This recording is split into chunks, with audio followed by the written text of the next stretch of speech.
Hello friends, welcome to my channel. मैं हूं मोनिका गुली और आपके लिए आज का नेक्स्ट क्विज लेके आई हूं। तो चलिए स्टार्ट करते हैं। हमेशा की तरह आपको 5 सेकंड का टाइम मिलेगा, उतने में आप सभी को नीचे लाइव चैट में अपने आंसर्स देने हैं, ठीक है। और हाँ, जो स्टूडेंट्स बाद में वीडियो देखते हैं वो भी बाद में अपना स्कोर टाइप करके जाएगा, ओके। और अगर किसी को लाइव चैट में आंसर देने हैं, लाइव टेस्ट अटेंड करना है, तो डेली रात को 10 बजे टेस्ट होता है। आप डेली रात को 10 बजे आके लाइव चैट में आंसर्स दे सकते हैं, ओके। तो चलिए स्टार्ट करते हैं आज का फर्स्ट क्वेश्चन। किस गैस का प्रयोग अग्निशमन के लिए किया जाता है? अग्निशमन के लिए यानी कि आग बुझाने के लिए किया जाता है। तो बताइए इसमें से किस गैस का प्रयोग किया जाता है? Carbon monoxide, carbon dioxide, nitrous oxide या नाइट्रोजन डाइसल्फाइड? बस 5 सेकंड का टाइम है, चलिए दीजिए आंसर। चलिए टाइम अप होता है। आंसर मैं आपको बता देती हूँ, इसका आंसर होगा carbon dioxide, okay. Carbon dioxide gas का यूज किया जाता है अग्निशमन के लिए। Next question. फलों को कृत्रिम रूप से पकाने के लिए प्रयुक्त गैस है, यानी कि आपको पता है पेड़ जो होते हैं वो नेचुरली फल पर पकते हैं, जो पेड़ पर पकते हैं, लेकिन अगर उनको कृत्रिम रूप से पकाना हो कच्चा तोड़ के ही, तो कौन सी गैस यूज करते हैं आर्टिफिशियली पकाने के लिए उनको? इनमें से इसमें से बताइए। मिथाइल, एसिटिलीन, नाइट्रस क्लोराइड या प्रोपेन? आंसर दीजिए। चलिए टाइम अप होता है, 5 सेकंड्स कंप्लीट। आंसर आपको बता देती हूँ, इसका आंसर होगा एसिटिलीन। एसिटिलीन गैस का यूज होता है फलों को कृत्रिम रूप से पकाने के लिए। और कई बार ऐसा होता है ऑप्शन में एसिटिलीन की जगह इथाइलिन आ जाता है, ठीक है, तो आप उसकी जगह पर वो मार्क कर सकते हैं। Next question. Which process is use in removing magnesium from hard water? या इसमें पूछा है कि कौन सा प्रोसेस होता है मैग्नीशियम को रिमूव करने के लिए हार्ड वाटर से, यानी कि कठोर जल से मैग्नीशियम निकालने की प्रक्रिया को क्या कहते हैं? बताइए क्या बोलते हैं? फिल्ट्रेशन, सेडिमेंटेशन, वाटर सॉफ्टनिंग या नन ऑफ दीज? हिंदी वालों के लिए भी लिखा है मैंने, फिल्ट्रेशन, अवसादन, जल मृदुकरण या इनमें से कोई नहीं। आंसर दीजिए जल्दी से। चलिए 5 सेकंड्स कंप्लीट होती है। आंसर मैं आपको बता देती हूँ, इसका आंसर होगा जल मृदुकरण, यानी कि वाटर सॉफ्टनिंग। वाटर सॉफ्टनिंग बोलते हैं। और हाँ, सिर्फ मैग्नीशियम को ही नहीं, कैल्शियम को भी रिमूव करने के लिए हार्ड वाटर से कैल्शियम और मैग्नीशियम दोनों को ही रिमूव करने को क्या बोलते हैं? जल मृदुकरण, यानी कि वाटर सॉफ्टनिंग, ठीक है। सेम ही चीज़ है कैल्शियम और मैग्नीशियम दोनों के लिए। स्टडी ऑफ एक्सटिंक्ट एनिमल्स, यानी कि जो एक्सटिंक्ट एनिमल्स होते हैं उनकी स्टडी को क्या बोलते हैं? यानी कि विलुप्त प्राणियों के अध्ययन को क्या कहते हैं? तो बताइए क्या कहते हैं इसमें से? लेपिलॉजी, कैलोलॉजी, गायनोलॉजी या पेलेंटियोलॉजी? बताइए जल्दी से। चलिए बस 5 सेकंड का टाइम था, टाइम कंप्लीट हो चुका है। आंसर मैं आपको बता रही हूँ, इसका आंसर क्या होगा? पेलेंटियोलॉजी, ओके। पेलेंटियोलॉजी बोलते हैं विलुप्त प्राणियों के अध्ययन को। और भी ऑप्शंस हैं वो भी मैं आपको एक्सप्लेन कर देती हूँ। लेपिलॉजी बोलते हैं तितलियों के अध्ययन को। कैलोलॉजी सुंदरता के अध्ययन को बोलते हैं। गायनोलॉजी जो डॉक्टर होती है कि लेडीज डॉक्टर, उसको बोलते हैं, ठीक है। महामना की उपाधि मदन मोहन मालवीय को किसने दी?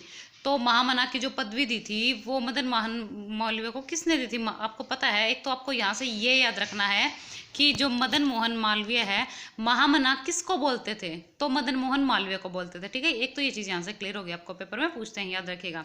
अब ये पदवी दी किसने थी इनको, इनमें से बताइए। तो इसका आंसर क्या होगा?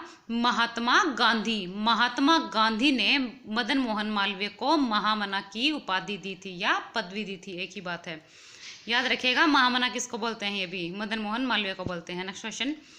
एकमात्र प्लावी राष्ट्रीय पार्क कहाँ स्थित है? प्लावी, उत्प्लावी या फिर तैरता हुआ, एक ही बात है, ठीक है। वैसे इसका आंसर आप सभी को पता होना चाहिए, दीजिए आंसर। और हाँ, ये बताने के साथ साथ ही कहाँ स्थित है, आपको ये भी बताना है कि उस पार्क का नाम क्या है, ठीक है। पार्क का नाम भी साथ में बताना है आप सभी को, बताइए। ABC या D? चलिए टाइम अप होता है। आंसर मैं आपको बता रही हूँ, इसका आंसर होगा मणिपुर, ठीक है। एकमात्र प्लावी राष्ट्रीय पार्क कहाँ स्थित है? मणिपुर में स्थित है। और पार्क का नाम क्या है? तो पार्क का नाम है कीबुल लामजाओ, ठीक है, कीबुल लामजाओ। बंगाल में किस स्थान पर ईस्ट इंडिया कंपनी को व्यापार करने की अनुमति दी गई थी? तो बंगाल में मुगलों का समय था, उस समय में ये अनुमति मिली थी। तो कहाँ पर ये अनुमति मिली थी, किस जगह पर अनुमति दी गई थी ईस्ट इंडिया कंपनी को व्यापार करने की? और साथ ही अपनी जो केंद्र बनाने की, कोठी बनाने की अनुमति भी इन्हें साथ में मिल गई थी। तो वो कहाँ पर मिली थी इसमें से बताइए? कासिम बाजार, रंगून, मीना बाजार या कोलकाता में? चलिए आंसर मैं आपको बता रही हूँ, टाइम अप हो चुका है। होप सबने आंसर दे दिया होगा। तो इसका आंसर होगा कासिम बाजार, ठीक है। कासिम बाजार में व्यापार करने की अनुमति मिली थी ईस्ट इंडिया कंपनी को। और किससे मिली थी? मुगल जो राजवंश था ना, उसके समय में मिली थी। किस राज्य सरकार ने हॉप पोर्टल लॉन्च किया है? तो किस राज्य सरकार ने हॉप पोर्टल लॉन्च किया है बताइए? हरियाणा, पंजाब, उत्तराखंड या तेलंगाना? ये करंट अफेयर का क्वेश्चन है। करंट अफेयर्स के क्वेश्चन भी मैं 1-2 इसलिए डालने लगी हूँ ताकि आपके साथ साथ करंट अफेयर भी प्रिपेयर हो जाएं। आपको पता है हरियाणा के करंट अफेयर्स के साथ साथ एसएससी में इंडियन करंट अफेयर्स भी पूछे जाते हैं, और पिछली बार क्लर्क में तो हरियाणा से ज़्यादा इंडियन करंट अफेयर्स पूछ लिए गए थे। तो इसका आंसर क्या होगा?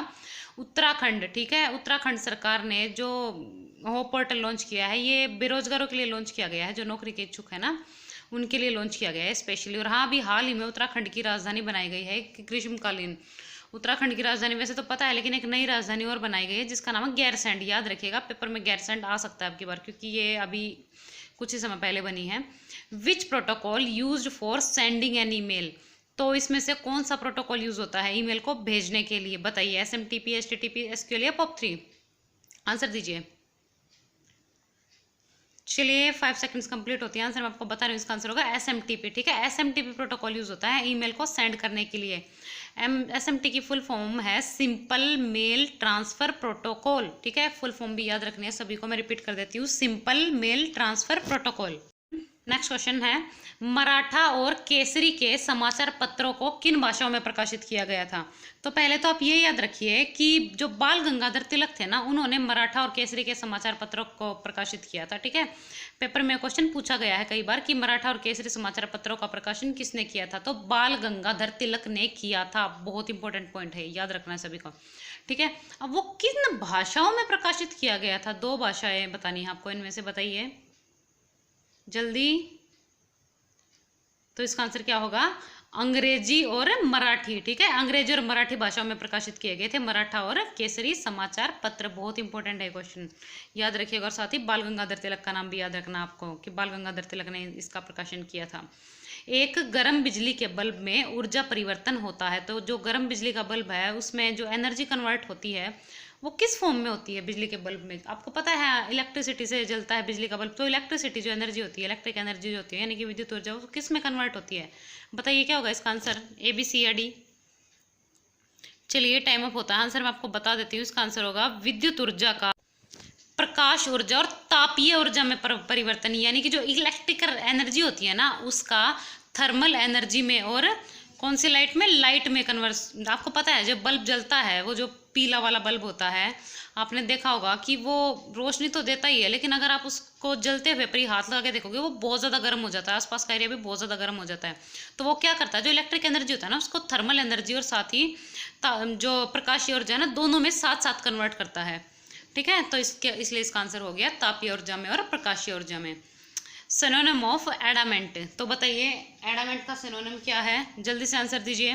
आई होप आप सबने इंग्लिश के ये वर्ड्स लर्न करने स्टार्ट कर दिए होंगे, अगर नहीं किए हैं तो प्लीज़ इंग्लिश के वर्ड्स लर्न करना स्टार्ट कर दीजिए। बहुत इंपॉर्टेंट, आपके पास टाइम भी है, आपको ये सारे के सारे लर्न हो जाएंगे। ठीक है, इतने दिनों में तो आपकी इंग्लिश अच्छी हो जाएगी। जिसको एग्जाम अच्छे मार्क्स से क्लियर करना है ना, कर लीजिए, क्योंकि कहीं भी कसर मत छोड़िए। मैं तो आपको अच्छे से हिंदी में भी एक्सप्लेन करती हूँ, फिर बोल रही हूँ आज से स्टार्ट कर दीजिए। 2-2 वर्ड याद करने में कुछ नहीं लगेगा, लेकिन एकदम से याद करोगे ना तो कंफ्यूज भी हो जाओगे और याद भी नहीं रहेंगे टाइम पे। तो चलिए आंसर मैं आपको बता देती हूँ। इसका आंसर क्या होगा? इसका आंसर होगा अनयील्डिंग। ठीक है, अब चलिए मैं आपको थोड़ा एक्सप्लेन कर देती हूँ। एडामेंट का मतलब क्या होता है? एडामेंट का मतलब होता है अड़ा हुआ, यानी कि जिद्दी, जो हठी हो, जिद्दी हो। और इसका सिनोनिम बताना है, तो इसका आंसर क्या होगा? अनयील्डिंग। अनयील्डिंग मतलब जो कभी ना झुके। देखिए यील्ड क्या होता है? झुकना, और अनयील्ड क्या हो गया? ना झुके, यानी कि हठी, जिद्दी। तो एडामेंट का सिनोनिम क्या हो गया? अनयील्डिंग। चलिए बाकी के ऑप्शंस भी मैं आपको थोड़ा एक्सप्लेन कर देती हूँ। एनोइड, एनोइड क्या होता है? जो तंग हुआ हो, यानी कि इरिटेट हो रखा हो, ठीक है, परेशान सा हो। नेक्स्ट है स्ट्रिक्ट, स्ट्रिक्ट क्या होता है? सख्त होता है, तो सभी को पता ही है। मैंडेटरी, मैंडेटरी होता है जरूरी, आवश्यक, जो बहुत इंपॉर्टेंट हो। आपने सुना भी होगा कि ये डॉक्यूमेंट्स बहुत मैंडेटरी है, इनको ध्यान से रखो। तो मैंडेटरी मतलब आवश्यक। ठीक है, नेक्स्ट एंटोनिम, एंटोनिम ऑफ ब्लेस्फेमी, तो बताइए इसका एंटोनिम क्या होगा? विकेडनेस, वेनरेशन, फ्लरिश या कॉस्मिक? जल्दी से आंसर दीजिए। 13 का आंसर क्या होगा? A, B, C या D? बताइए जल्दी से। चलिए टाइम अप होता है, आंसर मैं आपको बता देती हूँ।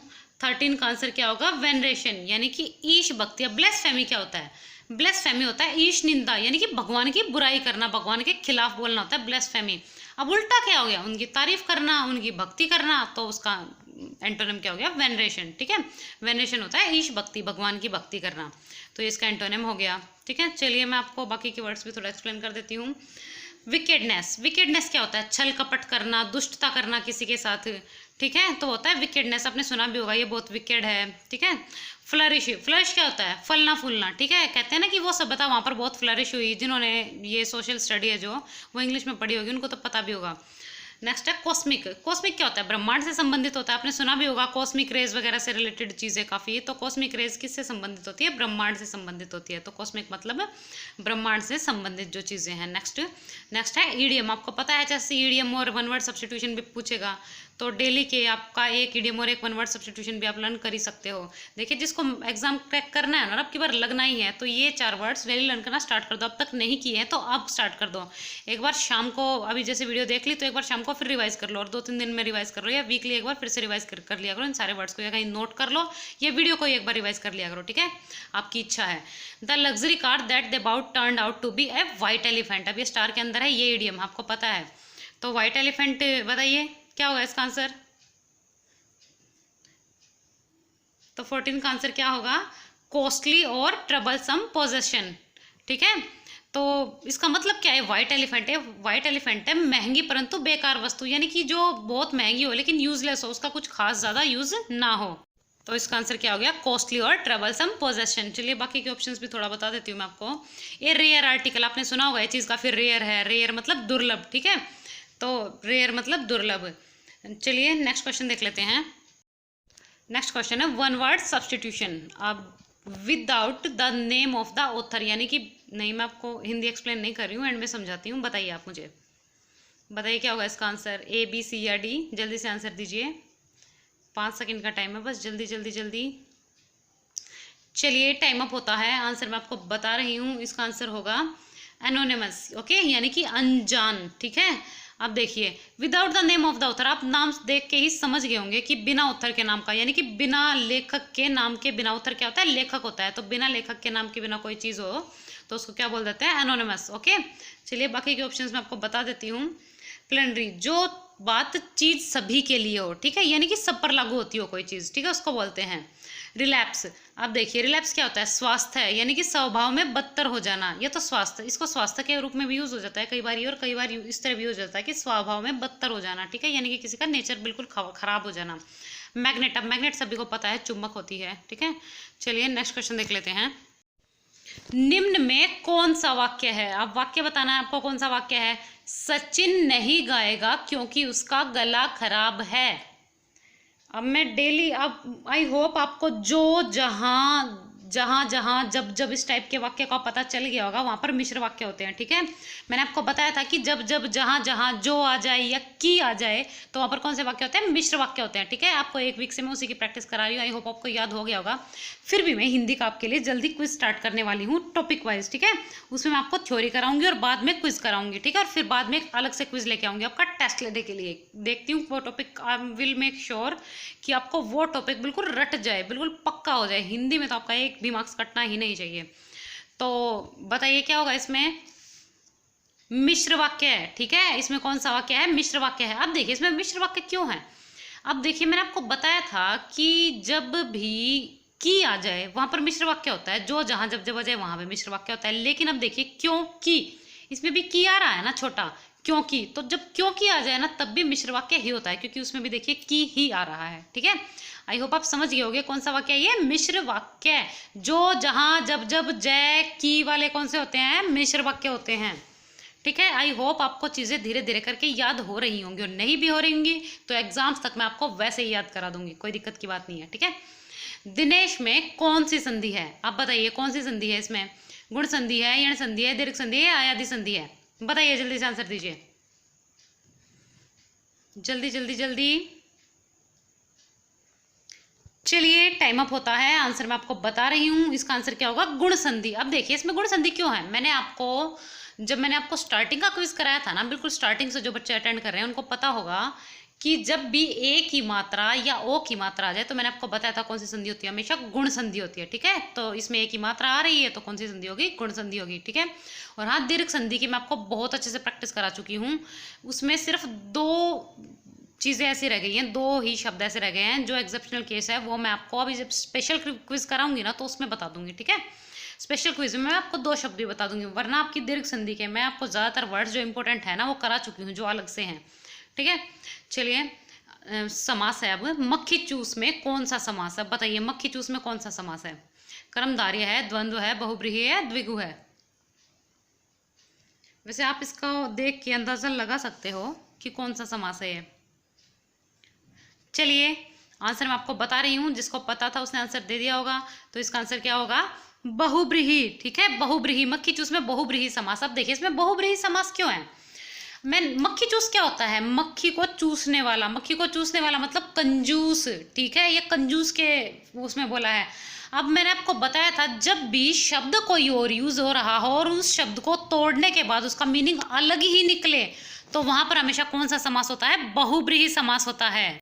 जैसे कि त्रिनेत्र, लंबोदर। ठीक है, त्रिनेत्र मतलब शिव जी, लंबोदर मतलब गणेश जी। ठीक है, ये जो शब्द होते हैं ये शब्द कुछ और हैं, लेकिन अगर उनका मीनिंग सोचा जाए तो कुछ और निकल रहा है, जैसे गणेश जी, शिव जी।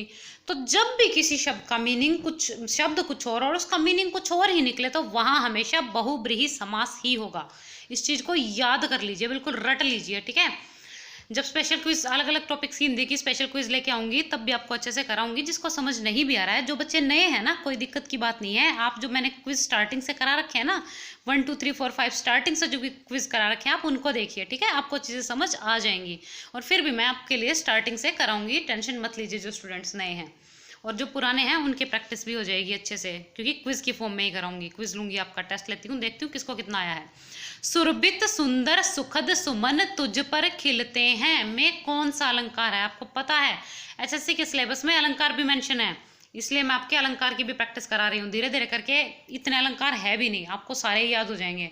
ठीक है, इसलिए कहती हूँ हिंदी में आपका एक भी मार्क्स नहीं कटना चाहिए। बताइए कौन सा अलंकार है इसमें? तो इसका आंसर क्या होगा? अनुप्रास। अब देखिए इसमें अनुप्रास अलंकार, अनुप्रास अलंकार क्यों है इसमें? जब देखिए इसमें क्या रहा है? सुरभित सुंदर सुखद सुमन तुझ पर खिलते हैं। अब देखिए इसमें क्या रिपीट हो रहा है? सुरभित में सु, सुंदर में भी सु आ रहा है, सुखद में भी सु आ रहा है, सुमन में भी सु आ रहा है। अब जब भी कभी आपको पता है कोई भी वर्ण बार बार पुनरावृत हो जाए, उसकी पुनरावृत्ति हो जाए, यानी कि वो बार बार रिपीट हो जाए ना, कोई भी पहला शब्द, ठीक है, या आखिरी के शब्द बार बार आ जाए ना, तो वहां पर हमेशा अनुप्रास अलंकार होता है। ठीक है, अब देखिए यहाँ पर सु सु सु सु बार बार आ रहा है ना, तो यहाँ पर अनुप्रास अलंकार हो गया। ठीक है, आई होप आप सबको समझ आ गया होगा अनुप्रास अलंकार कौन सा होता है। नेक्स्ट क्वेश्चन, गोफिया कहाँ पहने जाने वाला आभूषण है? अब ये लास्ट क्वेश्चन है आज का। तो बताइए गोफिया कहाँ पहने जाने वाला आभूषण है? बताइए क्या आंसर होगा इसका। मैं आपका डेली का एक आभूषण हरियाणा का इसलिए डाल रही हूँ क्योंकि बच्चों को ना आभूषण याद नहीं होते हैं, क्योंकि इनके नाम इतने अजीबोगरीब होते हैं। अब ऐसे करके मैं आपको डेली एक एक याद करा ही दूंगी। ठीक है, और हाँ, जिनको ये क्वेश्चंस नहीं आते हैं एक बार क्विज को रिवाइज कर लिया कीजिए। मैं फिर बोल रही हूँ, क्विज को रिवाइज कर लीजिए कीजिए। ठीक है, आपको ये पक्के हो जाएंगे।